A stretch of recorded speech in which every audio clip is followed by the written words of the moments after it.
Ignition. Start.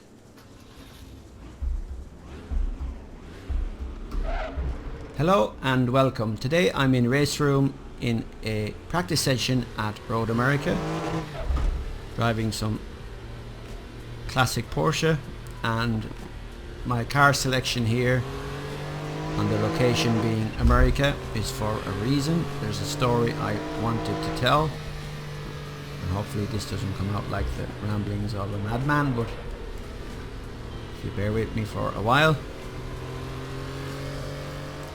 So on track we have the Group 4 1976 Porsche 934 RSR, 480 brake horsepower turbocharged, and this car apparently came fourth overall in the 1979 24 Hours of Le Mans. And just passing now we have the Group C Porsche 962C, the model simulated in, or the version rather simulated in Race Room, the Team Yost version, and the 962 replaced the previous 956 at the end of 1984.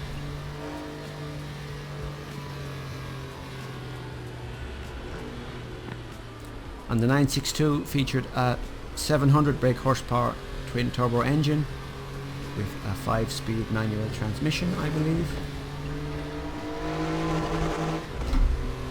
And I'm in the Porsche 911 964 Carrera Cup, built from 1990 to 1994 and used in the Carrera Cup series. And I'm in the 964 for a particular reason, which I'll start to tell in a moment.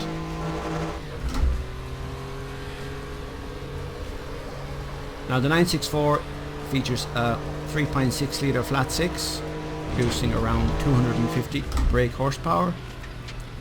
And as a side note, or something related to the car itself, I was having difficulty with the manual transmission, so I reached out to Alex Hodgkinson, the physics guru for Sector 3 Studios, and I left some comments on the videos on his channel, and I'll link to Alex's channel down below in the video description. So I would encourage you to visit his channel, give him a subscribe and a like, comment and so on, and support what he's trying to do. So I asked Alex, what's the deal with shifting on this car? Is there anything particular I should be doing? So Alex tells me that this car did not have a racing gearbox, rather a synchromesh road box, which requires more time between changes of the gears. And also the synchromesh road box meant that the gears had quite a bit of distance between them, so you had to take extra care to ensure that you didn't change down too early, and make sure that you were rev matching where necessary. And also Alex pointed out, basically ignore first gear, don't use it. So basically you only use first gear if you're either entering or exiting the pits, and with the torque produced by the engine it should be enough to just use second gear, and that will get you out of any hairpin you might encounter.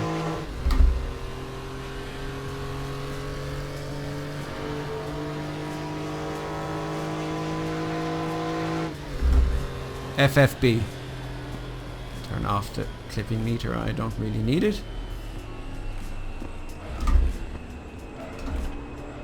Now, I should technically go to third, but we're even down to second. Now the story I wanted to tell, and it's one of the reasons I've been waiting for a decent version of the Porsche 964 to appear in a sim, was the story, or a story about Singer Porsche, which many of you may or may not be aware of.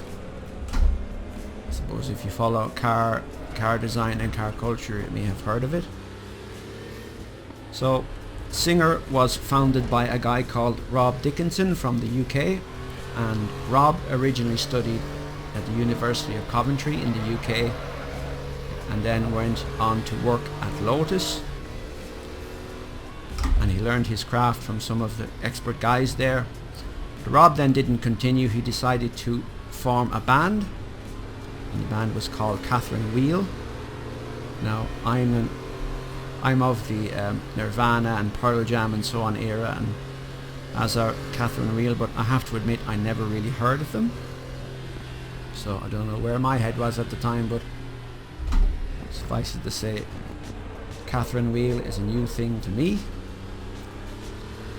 And apparently Rob Dickinson is the cousin of Bruce Dickinson from Iron Maiden, and Catherine Wheel refers to a firework of the same name and also a medieval torture device. So it's kind of funny because this car has proven a bit of a torture device for me.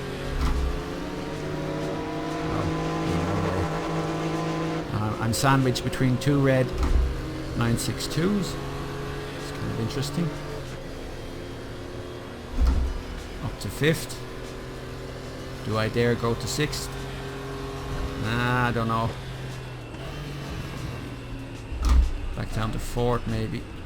Back down to 3rd, leave it in 3rd. He's flashing, wants to pass. Practically a back marker at this stage. So anyway, Rob Dickinson is in LA around 2005 or so, and he's recording an album, and he had modified a 911 to his own design, and people saw the car and said, can I buy your car please? And he said, no, but I can build you one. And that was the genesis of the Singer concept. So they took a car and a chassis, and they started to mold it to make the body as they would want it to be.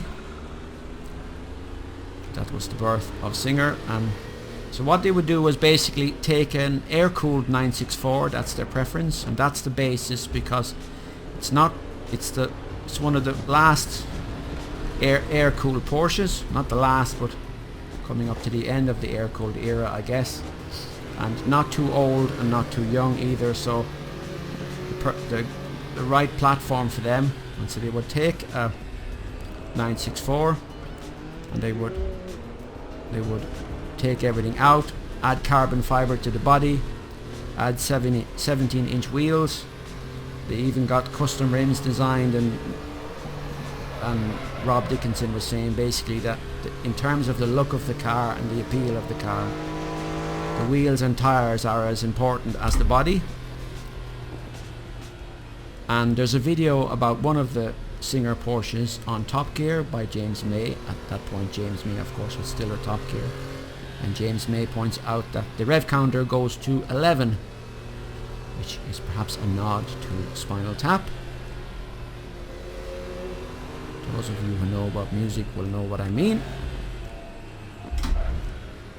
I guess nerd culture in general. So they would take a 964 with a 3.6 litre engine like this one, and they would upgrade it to 3.8 litres with 390 brake horsepower, or 360 rather, and they would upgrade it to a 4 litre and 390 brake horsepower. And of course it still would be a flat 6, but basically increase the capacity. And at one point I think they were using Cosworth to develop the engines, and then one of the cars, the version number 100, or Singer Porsche number 100, was on the Jay Leno's garage show, and I think that engine had been developed by a company called Ed Pink. So, and what they would also do was they would take parts from other Porsches, so let's say suspension parts and engine parts and so on, and they would use that to kind of form the Singer Porsche. And James May also pointed out that the Singer Porsche, once finished, would be lighter than the current version of the 911, which is interesting. Now I slipped into neutral, so I'll just let it coast. Is the engine still running? Slip it in. No. Crunch, crunch, crunch. Oops. Slip it into first. There goes the spin. Start. Now some might ask, why do you bother with the voice controls? Can you not just map a button on the wheel for ignition and start? Which is true, I could technically, I guess. Or just have it as automatic, but I like to do it manual and the voice controls do the job.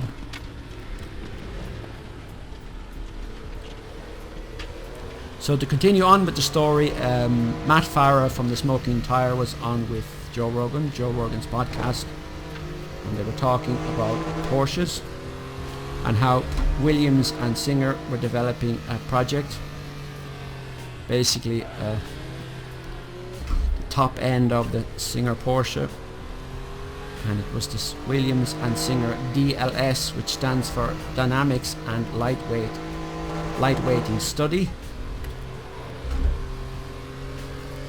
So Williams were developing the cylinder heads of the engine, and they were using, of course, a 1990 964 as the platform,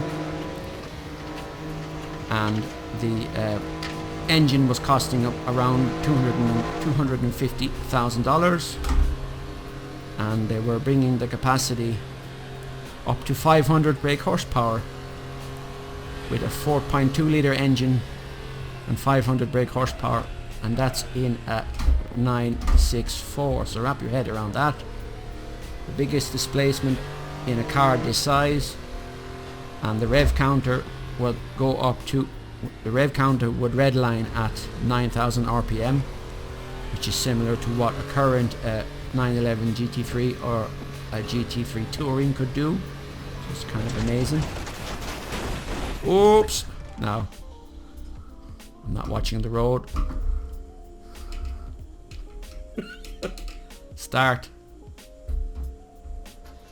Start.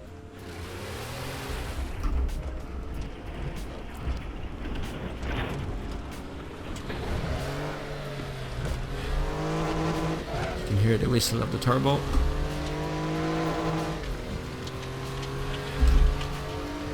And basically, Matt Farah was also saying that the standard 3.6 litre or the original 3.6 litre would be 2 valve, and they were converting it to 4 valve, which had never been done before. And Singer would make 75 versions of this Singer Williams car, and the cost would start at $1.8 million or so. Anyway, supercar territory, I suppose, but kind of amazing all the same.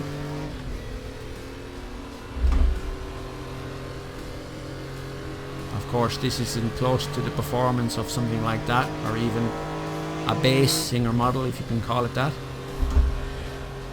But still, it's a 964, so the closest I could get to 964 right now. No.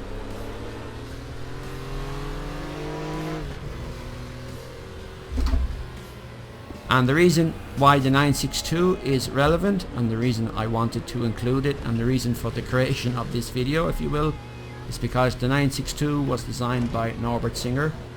And indeed, there's a video with Chris Harris before Chris Harris became Chris Harris of Top Gear. And Chris Harris was invited by the Weissach Museum, I think it was, to drive a 962 and interview Norbert Singer, who designed the 962.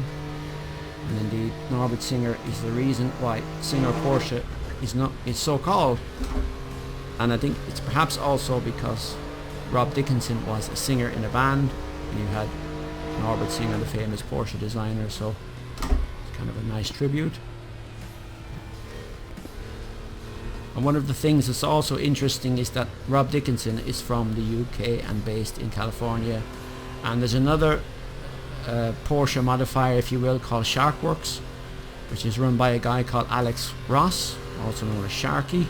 And he's also from the UK, so that's kind of interesting. And indeed, Alex Ross did some work with Magnus Walker. I think Alex gave Magnus a 911 GT2 RS, gave it to him and said modify it as you want. So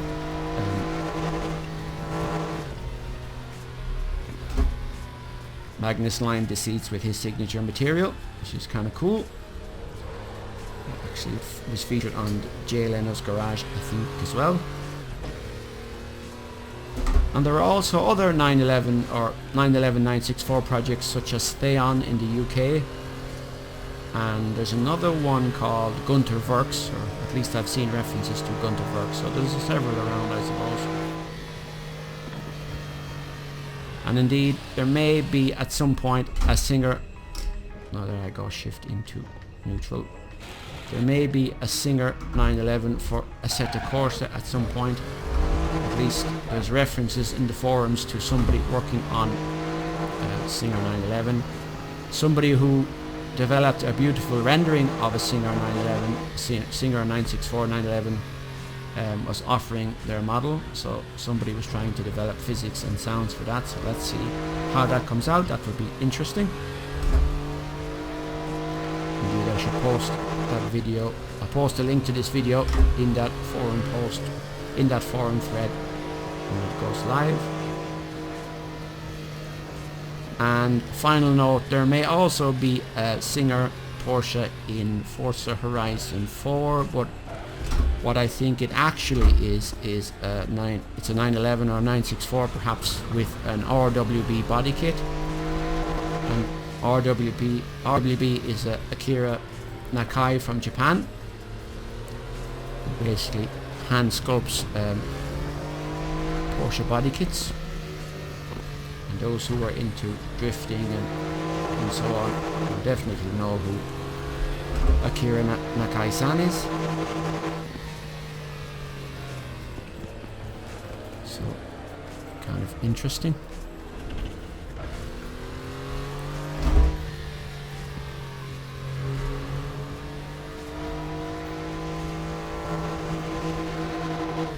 Mirror.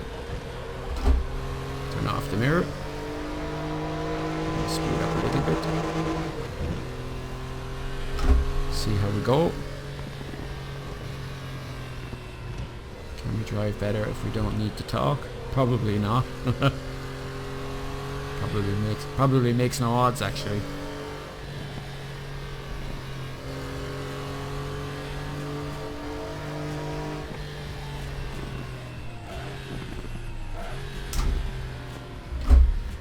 Second, as Alex said, there's no need to go to first at all. Indeed, first is kind of pointless really. Back into second.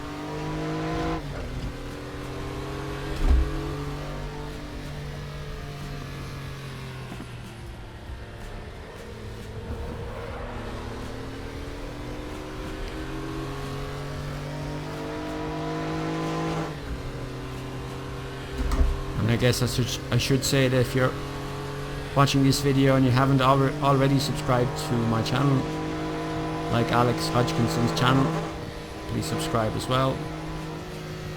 Like and comment and so on, and click that notification bell icon. You know the drill.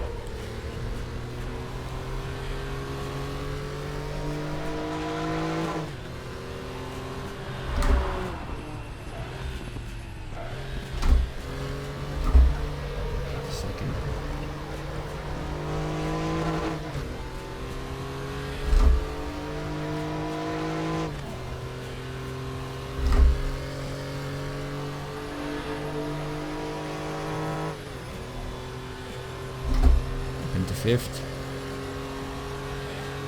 Do I dare go to sixth gear? Probably not. Let's be careful because it will oversteer like nobody's business. It's the Corvette logo and Chevy, of course. This being Road America.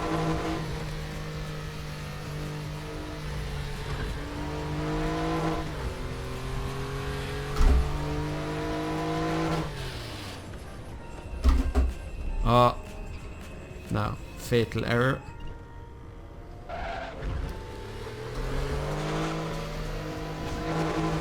With the whistle of the turbo from the 962. So it takes a bit of practice to get used to this one, but you stick at it and I suppose you'll get there. Even I'll get there eventually.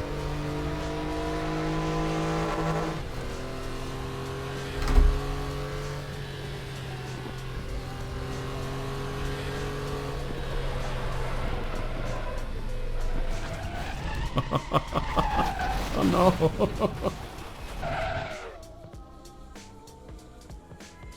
Oh dear. Start. Look at that now.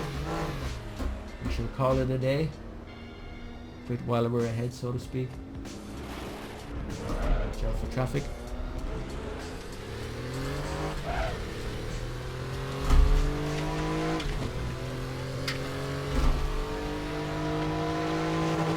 Anyway, damage is turned off, fuel use is on, as is tyre wear, but damage is off. Indeed. Looks like I need it. We shall leave it at that. Start. Start.